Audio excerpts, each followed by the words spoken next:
يا مرحب ويا هلا، يا أهلا وسهلا. قبل ما نبدأ حابة إني أشكركم كتير على دعمكم ليا. أنا صراحة تفاجأت كتير بتفاعلكم معاي في الفيديوهات اللي فاتت بشكل كبير. بشكر كل الناس اللي تواصلت معايا وعرضوا عليا خدماتهم ومساعدتهم، وكل الناس اللي تعاطفت مع قضيتي.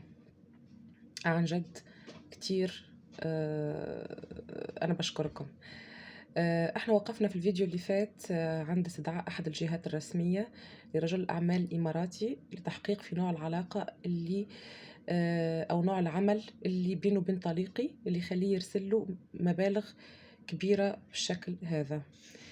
هنا اتصل بي رجل أعمال إماراتي وبلغني موضوع الاستدعاء، وكان شاكك الصراحة إنه في علاقة، إنه لي أنا يد في القصة، لأني أنا سألته كذا مرة، فطبيعي إنه هو يشك، يفكر إني أنا بحفر وراه. وسألني على شخص شغال في جهة أمنية، جهة مرموقة في الأمن العام، وفي نفس الوقت هو من أحد الأفراد المساعدين لأحد الشيوخ في العائلة المالكة. أنا صح بعرفه، بس بعرفه عن طريق طليقي قبل ما يدخل السجن، حتى بعرف زوجته، يعني في بينا هيك يعني طلعات وخرجات مع بعض وبنعرف بعض. أنا ما استغربت الصراحة، قلت يمكن في شي بينهم وبين بعض. المهم، فقلت له إيه أنا بعرفه. بعدها بكم ساعة رجع اتصل بيا مرة ثانية وقال لي حيكلموكي أشخاص، وحيجيكي اتصال من أشخاص تبعي حيسلموكي مبلغ من المال. قلت له تمام ماشي. بالفعل بعد ساعة أو ساعتين ما أتذكر، يعني إجاني اتصال، أول اتصال من واحد آسيوي الجنسية، من أرقام بريفت نمبر، من أرقام غريبة، مش أرقام بحرينية بالمرة أو خليجية. تواصل معي وسلمني مبلغ 200 ألف دينار بحريني، أي ما يعادل 550 ألف دولار.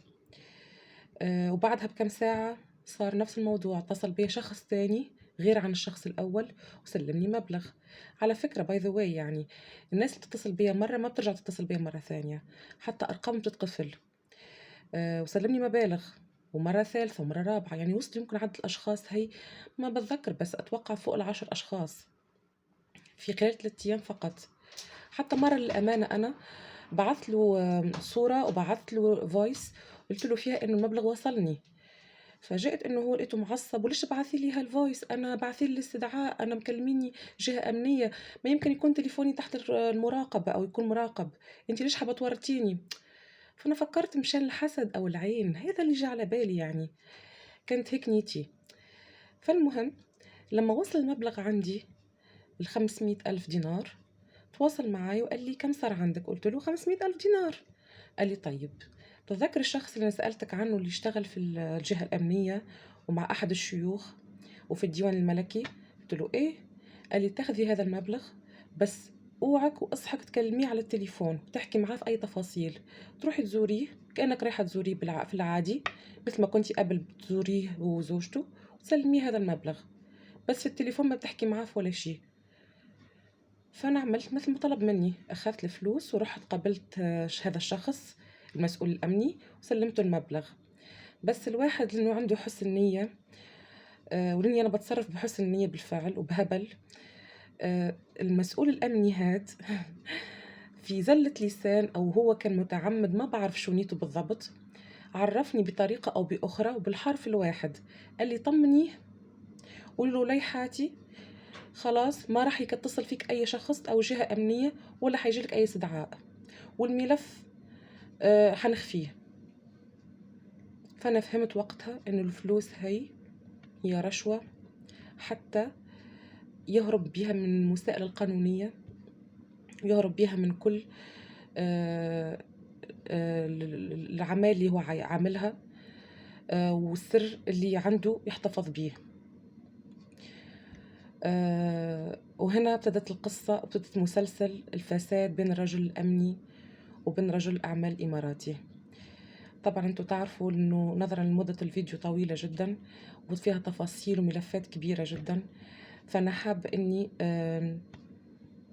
نودعكم هلا، وفيديو ان شاء الله الجاي راح نكمل مع بعض. بس حابة قبل ما اودعكم اني اشكركم كتير، وبتمنى منكم تستمروا بدعمي وبمشاركة الفيديو عشان يوصل أكبر عدد وأكبر قدر من الناس. وفي نفس الوقت أنا حاباكم تدعوا لي إنه يجي يوم اللي كل حدا مجرم أو ارتكب جريمة يعاقب عليها من ما كان يكون. وبشكركم مرة ثانية، وفي حفظ الله. السلام عليكم.